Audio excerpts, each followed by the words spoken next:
Last week on the Al Nicoletti Show. Let's bring him on the episode without further ado. Tim Harridge, there he is. We got him.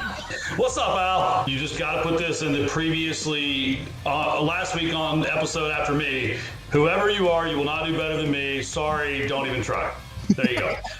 Most of the time, good news will actually be bad news, and bad news is good news. We live in this strange time. If unemployment goes up and the cost of things go down, that's better. If everyone's getting paid more and houses are going up and there's plenty of jobs, that means higher interest rates. What people have to understand is the Federal Reserve, they have to decide, are they setting a restrictive environment or an accommodative environment? When they lower rates, it's meant to accommodate growth. When they raise rates, it's meant to restrict growth and control inflation. What are some of the tips that you can give people with getting into this game and leveraging the loans and leveraging capital and relationships with you? The comps they submit when they want to buy a house, it's like, those aren't comps, man. You skipped over the 3 in the neighborhood and you went 1.5 miles down the road to pick a house that on the dollar per square foot basis makes yours worth what it needs to be. And it's like, that's cute, but no. Relationships matter the most. Building the relationships, having deep relationships and connections, like with people like Tim, right? Like having those connections is super important. Being realistic, setting rehab budgets based off of your comps versus what worked in 2020 and 2021, where you could way over rehab the house and people would buy it without an appraisal contingency and all that. Like, those days are gone. You actually have to be a good executor to win in this market. Final words, final thoughts, Tim Harridge. Whatever you're feeling today as a listener, as an entrepreneur, as an investor, as whatever you do, go do it. Just do it to the best of your ability. If you make a mistake, I promise you, it will only prepare you more for the opportunity of tomorrow. Well said, Tim. Love it. Tim Harridge, you're the man. Thank you so much for coming on the episode today. Thanks, man. Anytime. We'll see you soon. Welcome to another episode. It's Wednesday night, 9 p.m. Eastern. Love that people are watching out there. If you missed any of the episode last week with Tim Harridge, what an episode. Lots to unpack. So much from Tim's episode with the external side of where the market's at, and then of course focusing on how he was able to start growing his business and it's taken off. So if you missed any of that episode, go back, check that out. Scan the QR code at the top of the screen. That's where you're going to find all of our content on social media, whether it's YouTube, Instagram, Facebook. And if you're on the road, listen to us on Spotify and iTunes. There's so much content out there. And don't forget, we got content on the probates, the quiet titles, the partitions, all of that stuff on the curative title side that people are really interested in right now when it comes to getting in these messy deals. So check that out. Well, I'm ready for another banger of an episode. We got Jack Bosch tonight, the land man. This guy knows everything with land. He's got so many successful students that are crushing it in the land game all over the country. So we're going to dive in on land. It's going to be another exciting one. So I'm ready. Let's rock this thing. Hey everybody, my name is Al Nicoletti. I'm an attorney here in Florida, and welcome to the Al Nicoletti Show, where I bring on real estate super investors, rising rock stars, movers and shakers, and leaders of clubs in their communities that educate, entertain, and inspire all things on Florida real estate and bring in the best in the game. No matter what market, no matter what state or where they are in real estate, maybe real estate adjacent, we're going to bring the best in the game on how you can take your company to the next level. On our show today, the Al Nicoletti Show, we got the Jack Bosch, the land man. This guy is so knowledgeable when it comes to land. If you want to get into land, if you've never even done a deal in land, if you want to start scaling your business, if you want to start going to other states, you want to learn different strategies, this is the guy. You want to learn from Jack. Jack is running a huge thing. He's got the land profit generator. He's got lots of students all over the country, and you can learn so much from Jack. And I'm ready to learn and take notes and find out all about what's going on. So without further ado, let's welcome Jack Bosch to the show. There he is, the landman. All right, man. Al, thank you for the wonderful introduction. And man, that is a beautiful intro you got going there. I love it. Thank you. Yeah, we got this whole process dialed in, just like the business, just like what we got this all dialed in. So, Jack, Beautiful. we got to hear it from you. You're seeing this all the time with students, with people in the game, where the market's at, what's going on in the market, what are people focusing on with land? Absolutely. Yeah, great. So land is an interesting market because it's different than other markets. Like land is like saying real estate. Like there's no such thing like the real estate market. Like you look at it right now, houses are soft right now, right? We've got the Fed just increased rates, reduced rates, of course, reduced rates, and perhaps they're going to reduce it a few more times. So houses might be taking off again in the next half a year, who knows? But you look at office, it's in the gutters. Airbnb is like a little bit has a difficult phase because it was way too many people bought Airbnbs. But at the same time, industrial properties like on fire because everyone wears data houses. Well, land in its own classification has just as many different verticals and just as many different categories than what I just said. There is industrial land. Well, that's on fire right now, right? There is development land that's on fire right now. There is mini ranches, as I call them, like 40 acre, 60 acre, 80 acre parcels. They are off the charts on fire right now. But then there's also what some people in our industry go after. There's these $10,000 and below cheap, rural, half an acre in the middle of nowhere, kind of like abandoned subdivision kind of things. They're dead right now. So why is that? Well, very simply. Land is the foundation of all real estate. Like if you look at it, anything you ever see in real estate is built on what? Land.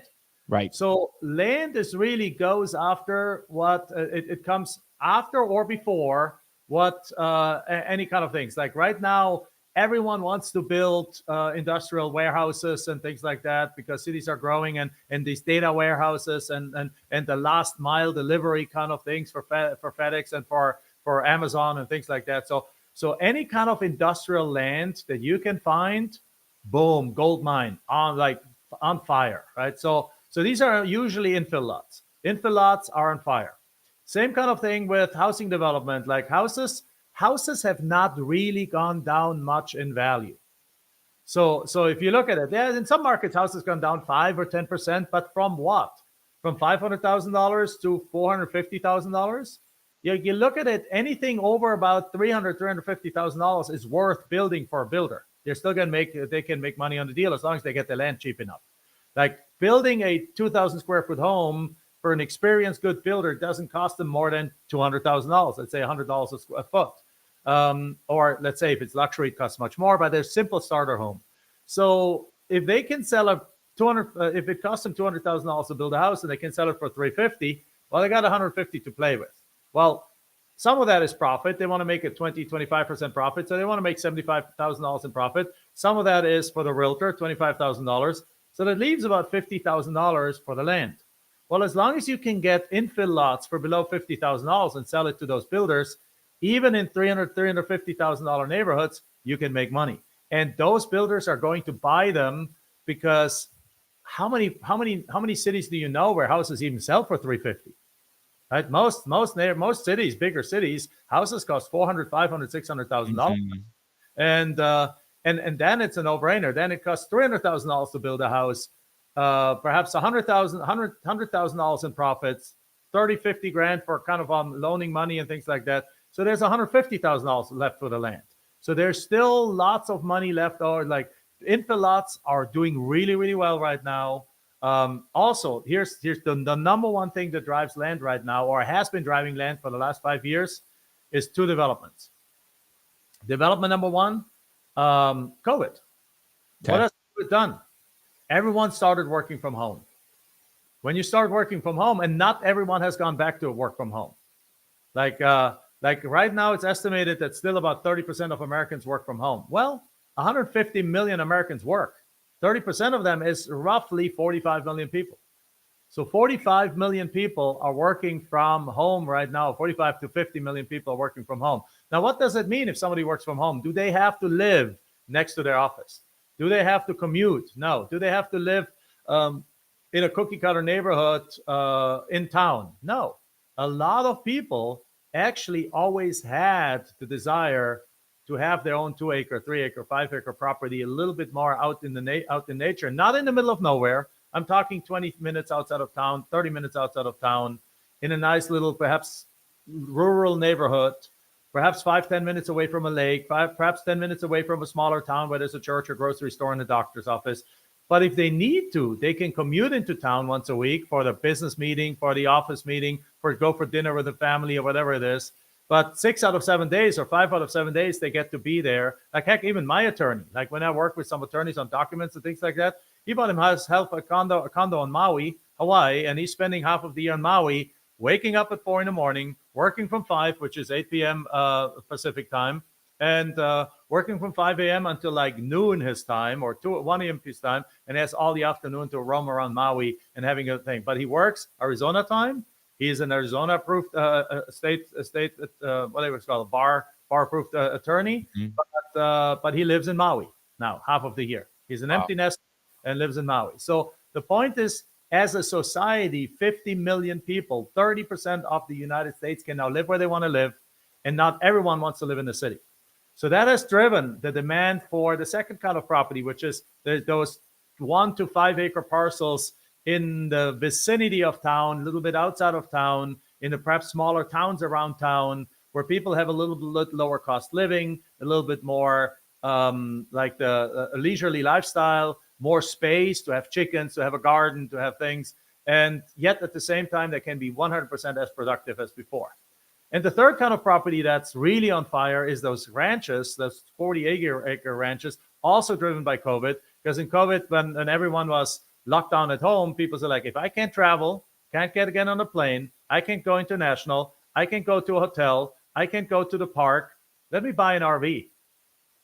And the RV sales have taken off like crazy, and people love taking their RVs out into the nature. And then there's a second thing that driven all of these things. Because if you think about it, like I have AT&T, and AT&T is horrible in rural areas. Like, you go out into like an hour away out of town, you're somewhere in the mountains, no reception. Right. You are with Verizon, a little bit better, perhaps some good reception. But these are areas where, but up until COVID, or until around COVID, you could not use those areas to stay on. Well, the only time frame you could use those areas in was weekend. So somebody bought themselves a 40-acre ranch. They would go there Friday afternoon, spend Sunday. Sunday night would come back, because on Monday they needed to be on high-speed internet. They needed to be on conference call, on Zoom calls, et cetera, et cetera. Well, there's a little development called Starlink. Like this guy, little known guy called Elon Musk, that put like 10,000 satellites around the Earth with his rockets. And as a result, you literally have now high-speed broadband internet access in places where you didn't even have a cell phone reception so far. And what does it do? Now you work from home, you got yourself an RV, you have a 40-acre parcel 2 hours away from town. You perhaps you don't have kids, or you homeschool the kids. We went from homeschooling 10,000 kids 30 years ago to now homeschooling something like 14 million kids or something like that, some crazy number. You take your kids with you, or if you're empty nester, you can now spend weeks on your 40-acre parcel with your RV. Just once a week, go to an RV place where you empty it out and put new water in there. You have solar panels on the RV. You can live on there. You put your Starlink out there. You sit inside there. You have air conditioning, and you can be 100% productive anywhere in the United States. Those things have been driving land sales like freaking crazy. So we're in a parallel market to real estate. While everything else went like this, office went down and houses are coming down and Airbnb went down, land just has done this. It's just gone up and up and up and up and up. And except for those $10,000 below properties, because those $10,000 below properties, I'm kind of like a little bit of a sad story. Though the only people interesting, or the people interested in those $10,000 and below properties, are people who can't afford anything else. Like if somebody makes 150 grand, 200 grand and has an RV, they don't want a $10,000 small little property somewhere. They want a 40-acre, $50,000, $100,000, $200,000 ranch, right? Mm-hmm. They want a beautiful 5-acre lot, 20 minutes outside of town that's worth 100 grand or something like that. So those little 10-acre, $10,000 lots are only interesting for the people who can't afford anything else. And unfortunately, since 2020, inflation has gone up so much, and their job income has not gone up much, that if they had $200 of discretionary income left over in 2020 when they were buying these properties like crazy, they got nothing left over right now. They simply have been priced out of the like they need all their money to buy food and gas and rent and things like that. So as a result, this low end, like the bottom end of the market is completely broken away right now. People simply can't afford it. But anything above that is on fire. Sorry, Amazing. but it's kind of like the full scope of things. Yeah, and this is a great perspective, especially from coming from you, because with all the students that are doing deals and your team doing deals, I mean, you're seeing the big picture behind this. And just a follow up to it, Jack, it's like, you know, finding it's almost like what you went through was like really finding the right asset classes for this market right now, right? But it's also the question too that I have is finding the right markets to go to. Not every market is a hot market, but finding the right markets. And here's the second thing to this is being able to find the data or leverage the data to being able to get to that kind of deal. Because it's one thing to know the asset class. It's another thing to being able to make sure you're going to the right market and you know how to be able to leverage that data. Yeah, absolutely. So the typical deal that we do is like a deal, let's say there's in the $30,000 to all the way to several $1,000,000 that our model is land wholesale, right? So we like to find those properties that have a significant value, at least like 30, 40 grand and above, that we can pick up from people that no longer want these properties. And then we can pick them up usually at 20 to 60 cents on the dollar. And then we just mark them up wholesale and we don't change them. We don't you can't split them. You can't entitle them. You can't subdivide them. And we're doing much more on that. We can talk about that too. But usually it's just like, it's an arbitrage thing. The thing is worth 80 cent. You get it under for 30, mark it up to 60, sell it, make a quick 20 grand. Right. And my wife and I have done thousands of deals like that. Our students have done thousands of deals like that. We've taken hundreds of people to millionaire status with that. And it's a very simple model because you don't even have to see the properties. You don't even need your own money because we just put them on a contract and pass them on to the next guy with a double closing or assignment where it's allowed and so on. The challenge is, as you correctly said, is how do you find the right markets for that? So on a high level, what we like to say is we like to look at for markets that are like, again, if you want to say those three properties that I talked about is infill lots. Well, infill lots only work in a growing city. If a city is shrinking, nobody's building, so infill lots are not in demand. So you want to look at cities that are growing a little bit, not hyper growth, because in hyper growth, everyone and their brother is trying to find land and you actually have a lot of competition. We're looking for like gently growing cities that like grow just a little bit, but steady out there. So like Midwest cities, Southern cities, they're great for that. The second kind of thing is we're looking for larger cities because particularly if you want to be on the outside of town, you don't want to be on the outside of town of a 10,000 people little town, right? You want to be on the outside of town of 1 million people city or 500,000 people city of a $300,000 people city, because then who are the people who buy your land? Well, it's the people that live in the city and that want to live outside of the city. So you have your market right built in.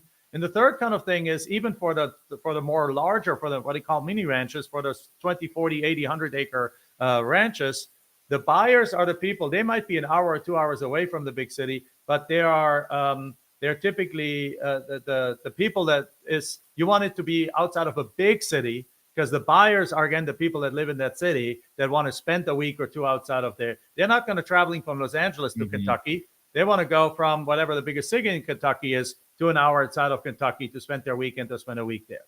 So here's a strategy that you can use to actually find those best areas, particularly if you're going to go after the second kind of strategy, which is the ones in the outskirts of town. So the outskirts of town, like the COVID buyers, the people that just work from home now, that just want to be living 20, 30 minutes away from that. Also, by the way, a lot of retirees fall in that category. A lot of retirees, 75% of all retirees don't have enough money saved up for retirement. So they have a choice. They can either work forever or they can go find a way to have a lower cost retirement. And a lot of people buy land. Buy this $30,000, $50,000 piece of land, put $10,000 down, pay it in monthly payments. So we like to sell our land with seller financing.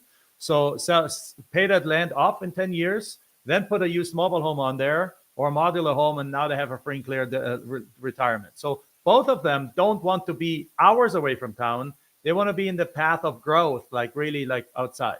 So how do you find these really markets where that path of growth is growing and is attractive? Well, there's a trick. And that trick is, and I know why you're asking, because you heard me talk about that once before. And there's that trick is there is like bigger cities. Like I'm living in the Phoenix area.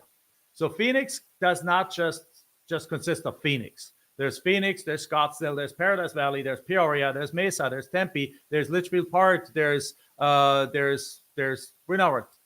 there's all these different towns come together. It's the same thing in Chicago, same thing in Florida, same thing in any different area. So what these cities do, if you notice, like when you drive to a city, it's not like that one city decided to pave the road and the city right next door didn't decide to pave the road, and you go from a paved road to a dirt road, you go from a 3 or 4 lane road to a 2 lane road. No, they all coordinate the city development. And how they coordinate the city development is by basically establishing an organization that's typically called something like the XYZ County Association of Governments. There's different kind of terms for that, but that's typically what they're called. So in Maricopa County, where I live, it's the Maricopa County Association of Governments. So it's basically all the cities come together, their city planners come together, their visionaries come together, and they're developing a vision for the Metro Phoenix area. And they're also developing a street expansion plan and an infrastructure expansion plan for the greater Phoenix, city of Phoenix. So they're looking at it and say, like, where do we want as a community to grow? And they might decide we want to grow to the west side because the north side is state land, the east side might be Native American reservation, and the south side might be mountains. So like, okay, so they're going to say, okay, we're going to grow to the west. So what they then do is they draw up a 30-year development plan for that city. So you literally can go and contact that association of governments and basically say, like, okay, I would like to go and see you get a copy of your 30-year infrastructure and street development plan. And what they'll show you will blow your mind. For example, I have the one for Phoenix, and on the west side of Phoenix, there's a mountain range called the White Tank Mountains. West of the cities goes all the way to the White Tank Mountains, but on the west side of the White Tank Mountains, it is pure desert. But if you look at the map, the 30-year plan for that map, it looks like there's highways, there's roads, there's parks, there's interstates, there's commercial corners. It is all laid out already of what they want to see there. And that gives you, it's almost like a crystal ball into the future. Mm-hmm. So using that, what I do and what our students do as we teach them, we go get those maps and then we go into those areas because very few people know this even exists. The sellers in those areas have no clue that their areas are slated for massive development in the next 20, 30 years. So many of these owners sit on the land for 20, 30, 40, 50 years, have no interest in it, might have inherited the land, have been paying property taxes. They see no development happening because on the surface, it's all desert. They don't know what's coming. They don't know what's planned. And they're like, and now these properties might be 20 acre, might be worth 100 grand. You go offer them 45 grand for or 50 grand for their property. They're like, yeah, sure, I'll take it because prices have gone up. They might have 20 years ago paid $10,000 for it. They're excited. They're 5Xing their money. But you take this property and you do one of two things. You either mark it up to 85 and you use all the marketing material that the cities is coming, the streets are coming, the roads are coming in your marketing to show people that this is sitting right in the path of growth, and you sell it for 85 for a $35,000 profit. Or if you have the money, you simply hold on to it yourself because you know that in 20 years from now, all of that is going to build out, and that's 20 acre might be worth $20 million or $10 million at that point of time. So right there's two strategies that you can do it, but it's really like a crystal ball into where is the land appreciation going to happen, and you can be in there early. Yeah, and I loved it because I actually saw you put the visual on the screen, and it really mapped it out. Like, well, I can't remember what city it was, but it really mapped out like where the future was with it. And it, like you said, right now people will look at it and go, "Oh, it's a little desert," but that's not what the plan is eventually, and it's going to be something someday. So it's really having that keen sense of, wait, let's see what's happening and what we can do with this land. And by the way, I don't want to miss this because you brought up a great point, because I don't know if we've had anybody on the shows talk about land and subdividing. There's only one person I can think of. I had an episode with Carl Spielvogel, and I remember he capitalized on one deal that was like 5 acres or something. It was some plot of land, but he wasn't going to really do I know anything. him, yes. Yeah, Uncle Carl. He wasn't going to do anything necessarily with the 5 acres or that giant lot. And so he was like, hey, let's subdivide this. And then he sold it to 3 different builders, or the same builder. And he made it was so much more valuable once you subdivide the land. So if you can talk about how important that could be for a deal with a land investor. Oh yeah, like land splitting and land subdividing is massive thing in there.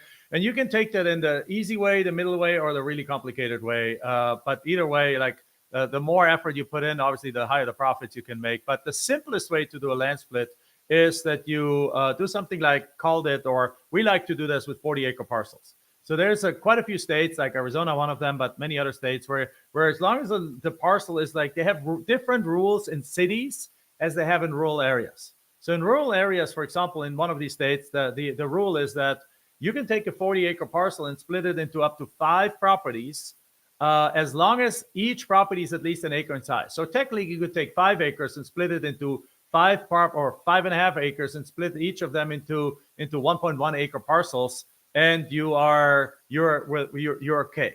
Now, the beauty of that is you don't have to go to a zoning hearing. You don't have to go you don't have to go surveys done. You don't have to go to the city hearing. You don't have to get the neighborhood hearing. You don't have to do any of those things that come with like typical big time land development. You simply have a title company write up new legal descriptions, submit them, and you split the land and pay a $400 fee.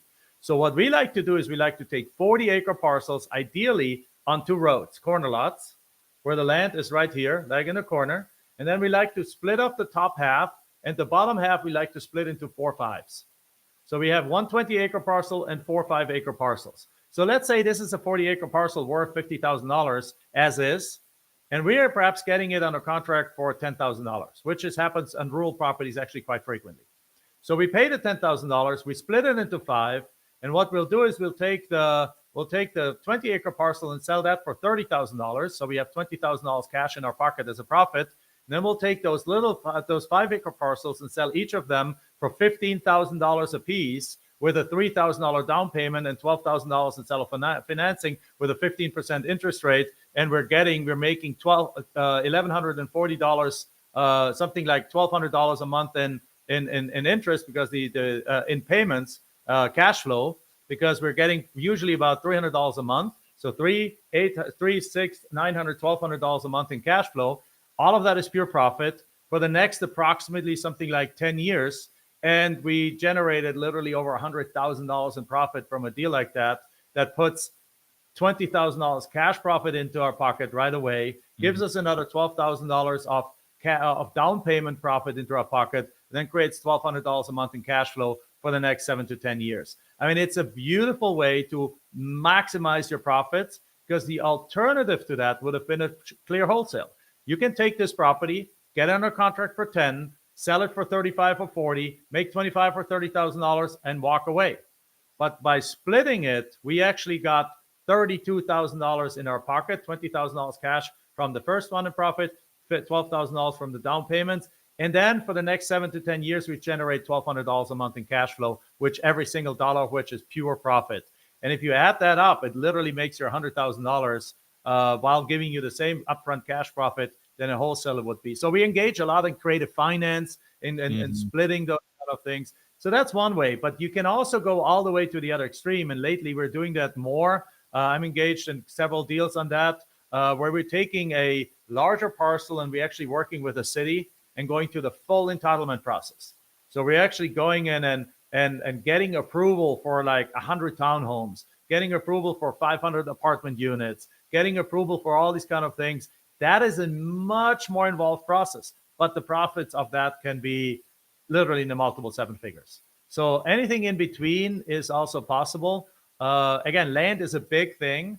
Usually what people do when they work with us, they start with quick wholesales, making the first 10, 15, $20,000, and then ramping that up. Then they start doing like some of the land splits and some of the seller financing. And then once they're really comfortable with it, they come across some of these deals that you might want to that you might want to subdivide, and they're going and blowing those and going into the more advanced subdividing things for seven and multi-seven figure profits.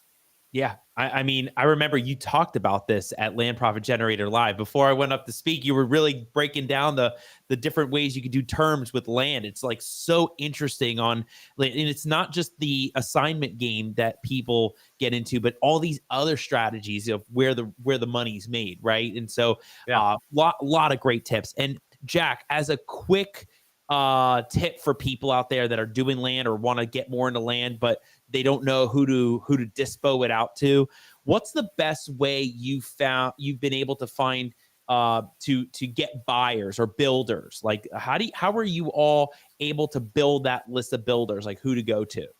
So the list of builders is actually very simple.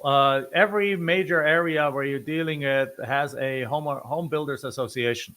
You simply just go to Google or ChatGPT and ask them like, hey, what's the local website of the Home Builders Association? And they'll bring up the website, and usually those websites have free access to their list, because actually these associations are supposed to help those builders get more business. So if I'm as a potential person who gives a builder a contract, if I go to the website, they give me, without having to be a member, they give me access to their members list, and I can see like all the builders with phone numbers, with email addresses, and I just pick up the phone, and usually it doesn't take very long until you get somebody who's interested. And then you can actually do that. Once you have somebody's interested, you can actually start turning the ship around, and you can start asking them, okay, so you're interested in this. Are you interested in more deals like this? And when they say like, yeah, I'll buy anything you bring me, as long as it fits into this buy box, as long as it's this size, this price range, the neighborhood is this price, and so on. Now you can go to town, and with a buyer that knows that he pays you 120 grand a pop, now you can go and make $90,000, $100,000 offers on developable land in this area, buildable land in this area, and every time you get one, you have your buyer already built in. So this is another great little tip to scale your business. Amazing. A lot of great tips. And of course, like, as I'm sure you can imagine, because you know this the best, there's so many different topics we can get down the road. There could be a whole masterclass series just on land about environmental issues or other ways that you got to be careful with getting into certain deals and what to look for and best practices. Probate deals, for that matter. I mean, a lot of the reasons why we get land so dirt cheap, pun intended, is that they might have some title issues. Like that they might have some probate situation in there, that there's an heir missing, that it requires quiet title, that it requires those things. And guess who we're going to? Is the deal is in Florida? Al Nicoletti is where we're going, and where all our students are going to. So there's a reason sometimes why we get these properties so cheap. And the reason sometimes is that, well, the seller doesn't care anymore, or it's an heir or so on. But often the reason is that there's slight issues with a title on the property, not with the property itself, but with the title of the property, and you help us fix those. Yeah, as a matter of fact, we have identified a total of 20 different strategies to get deals. And we actually created a program for that called the landbizschool.com, where anyone can go and sign up. And every month we're doing weekly live training sessions, and every month we're training people on one different strategy. So and it's like literally dirt cheap. It's like a few bucks a month. And we're training people from all over the world on how to find those kind of deals. So soon enough, we're going to have you as a guest on there to talk about, particularly when the subject comes up, the probate deals. We'll have you come up and perhaps even co-teach that class. Well, I haven't even asked you yet, but I hope you're open to that. I'm already in, Jack. I'm already there. I'm in. And that's the thing. First of all, thank you for the shout outs, and love working with your students. And I even think there was one that had a deal after I spoke at Land Profit Generator Live, and now they've done like 4, 5, 6 different probates. And now it's like they're on it, they get it. And it's like, once you see the vision, once you see that sometimes the messy deals are the best deals and the ones to get into, it's a no-brainer and it's rinse and repeat, right? So love working with you and your students on the probates. And of course, I'm in for that because I think the education behind this is the most important value to people that are getting into these types of deals, right? The messy deals are great, but like you said, there are tons of different strategies to getting in these. You don't have to narrow your focus on one thing. There's so many different ways to get into this. And that's why I say for everybody that's listening and watching, you gotta check out Jack Bosch and the Land Profit Generator and all that he's doing. Him and Michelle Bosch are doing amazing things with the students, and it's just great to see how people are excelling at this in the land space, and then they're taking off from there.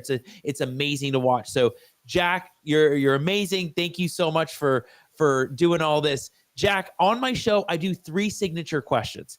And the first one I have for you is, what new technology are you using in your business today? Oh, I like to say, like, tap myself a little bit on the shoulder. We're the OGs of the land space. Like, we're the first ones in the market that scaled this to thousands of deals. We're the first coaching company in the market.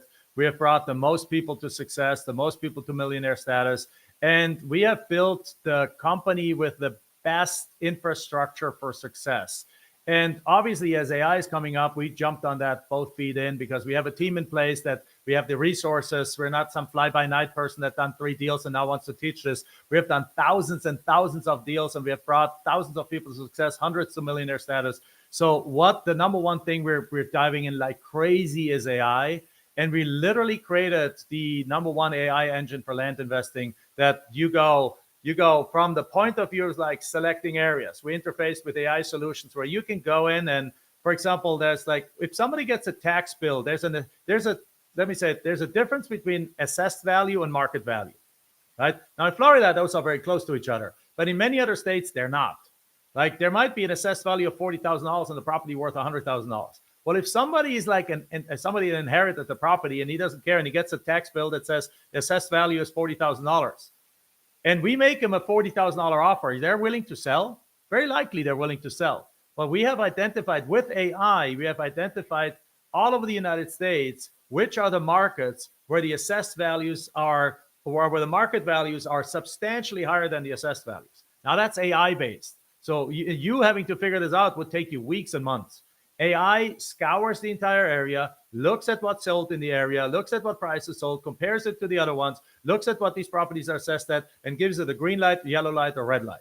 So through our software, you can plug into that. You can pull the best areas and pick your best categories out there. Then we use AI to actually score the leads, because we plug into another system that basically it's an AI-based system that gives it what's called the Betty score, where they basically where they check it against, did this person just go to divorce? Is this person just declare bankruptcy? Did this person just lose their job? Do they have a low credit score? All of these things indicate that that person probably needs money and is probably willing to sell their property. Like, so they have like 28 different things that they check against. So now we take the best profit possibility leads, we check it against that, and that gives us now the top of the top of the top leads that we can go after. But it goes beyond that. Now, from that point of view, we literally have AI prompts for like different AI systems. We have an analyzer tool, that AI analyzer tool. You just put in the county, state, and parcel number, and it gives you everything you need to know about that property. Who's around? What's it? What's the value of it? What's the surrounding property? What's the comparables? What can you do on the property? What utilities are to the property? You can interact with it, ask for it. So we every step of the process, and then even on the follow-up system, AI-based follow-up systems, AI-based based listing generator, AI-based follow-up. We created the bot, the text bot that you can plug in and actually have people, like if you have 200 people that you made an offer and 2 accepted the offer and 198 haven't accepted the offer yet. Well, we have an AI bot that you can literally go load those 198 people on, and it starts texting them and say like, hey, we made you an offer the other day. What do you think? And starts communicating with them in AI. And then only once there's like, yeah, I want to discuss it, it kicks it over to you as a human, and then you call that person and discuss it. So AI is at the forefront of everything we've done. We've put a lot of resources, a lot of time in it, and we literally have created the number one AI engine for the land business in our industry. Amazing. I love hearing that, and that's so interesting that this is how it's come together, right? Like it's a machine, and it's really going to help even make things more efficient with people's businesses and Yeah. systems. The number one thing people have, the number one challenge people have, they hear this and they're like, oh, excited, land. I never thought about it, but I have a job. How do I do this? Well, in traditional real estate, if you want to get into real estate, you deal with tenants, toilets, termites, you deal with contractors, you deal with this stuff. With us, you deal with none of that. And on top of it, a lot of these steps have been, I'm going to make up a word, AI-ified, right? They have been, they're now running with AI. So it really has collapsed the time that it takes to do this. And some people do, some of our coaches, they do 50 deals a year and 6 to 8 hours a week. Yeah, amazing, amazing. Yeah. Jack, let me ask you this question. What you've built with Land Profit Generator is definitely on growing students and helping them succeed. But really, what you've done is you built a community. And I know there's a lot of people that love building more communities or having meetups. What is your number one tip or number two tips that you can give to growing a solid community that stays together, that's cohesive? Simply treat people as humans and care and respond. So like both my wife and I in our communities every day, we answer questions.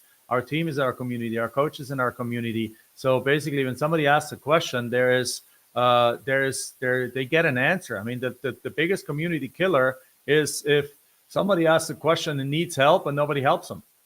Right? It's as simple as that. So just simply help people. So we started the community in 2016 already. 2016 when Facebook was big already, but all these other gurus were afraid of their own customers because either the stuff didn't work or they were afraid of people criticizing them. And we looked at us and like, our stuff works. Our people are having masses are successful. We don't have to be afraid of our students. And on the contrary, we need to be there for our students in a community base. So we created a community group, a community called on Facebook called Land Profits Nation. If you look at it, the S is a $, but you can just look at for Land Profits Nation. And that's a community where there's lots of activity going on that we foster. Like, for example, once a week, I go in there and give free coaching every Thursday at 2 p.m. Either me or if I'm not available, one of our coaches goes in, but often it's me. And we literally for like half an hour or so, people show up. They're like, I got this question, I got this challenge and so on. And we just simply, nothing held back, coach them for free. Doesn't matter if they have one of our programs. Doesn't matter if they don't. Doesn't matter where they are. If they're trying it on their own, if they bring up the question and we'll answer the question. We'll help when we do screen share. We do anything we need to do to help them in there. And that's what it is. Like we'd have it put in our banner, like one of our slogans is, we care more. So in other words, we bend over backward for our people. And as a result, they scream it from the rooftops. And as a result, other people invite other people into our group. As a result, people stay in the group. As a result, people engage in the group. As a result, people take action. And all of that is what makes a good community. Beautiful. Love it. And you pieced it all together right there. It's great.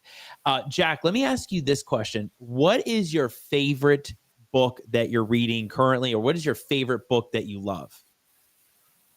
So right now I gotten a little bit finally into the crypto world. So I'm reading a book called that I'm enjoying so far. I'm only 50 pages in, but I'm enjoying it so far. And it's called The Bitcoin Standard by Saifedan, something like that, by Saifedan Amos, something like that. So it's called The Bitcoin Standard. It's education about that. Other than the very best business book that I've read in many times, and my daughter has actually when she was 16, she read it twice. She listened to it as an audiobook even the third time, and she's 18 now and she still loves it. It's called Unreasonable Hospitality. And it's a management book, and it's a true story of the founders of the restaurant called 11 Madison Avenue in New York City, which was a bunch of years ago elected the best restaurant in the world. And it was their story from taking it a middle of the road steakhouse kind of place in New York City to become the best restaurant in the world. And it really, if you just read that book, it's super entertaining. It's super easy to read. It's fun to read. If you just read that book and you replace the word restaurant with business, and you replace the word chef with CEO or something like that, every single business lesson in there applies to any other business out there. Interesting. Oh, well, we're all taking notes because we're all going to be getting that book. That's a great one right there. It's Jack, a fantastic book. I love it. I love it. Jack, this has been so much fun. It's always a blast chatting with you and hearing all about land and what's going on in your business. And again, shout out to you and Michelle for having such an amazing community at Land Profit Generator and Land Profit Nation, and so many of the students we've worked with on probates and everything. Amazing at what you guys are doing over there. So keep going. And for everybody, you got to check out Jack. We've been putting the chyrons on the screen. So Jack, you're amazing. I'll see you soon, brother. And thank you very much. We'll be catching up pretty quickly. Sounds good. Thank you. All right. Thank you for having me, Jack. Have a great one. All right, everybody. You heard it from Jack Bosch himself, the landman. So much. I mean, there's so many different things we can get into land, but these were the most important things that you really want to focus on. Where the market's at, where to find the right markets, and where to find these deals, and some of the things you really need to pick up on so you can keep growing and scaling your business. Lots of value from Jack. If you want to watch more of this episode, rewind, go back. You got to go check it out, and you got to go check out Jack and the Land Profit Generator team. And for more episodes like this, scan the QR code at the bottom of the screen. You're going to get our link tree. Again, all the social media, subscribe to YouTube, follow us on Instagram, add us on Facebook. And of course, if you're on the go, on the road, these are the episodes to listen to. Find us on Spotify and iTunes. Lots of episodes there. Another one in the books. We'll see you next Wednesday night, 9 p.m. Eastern. Have a great night, everybody. Take care.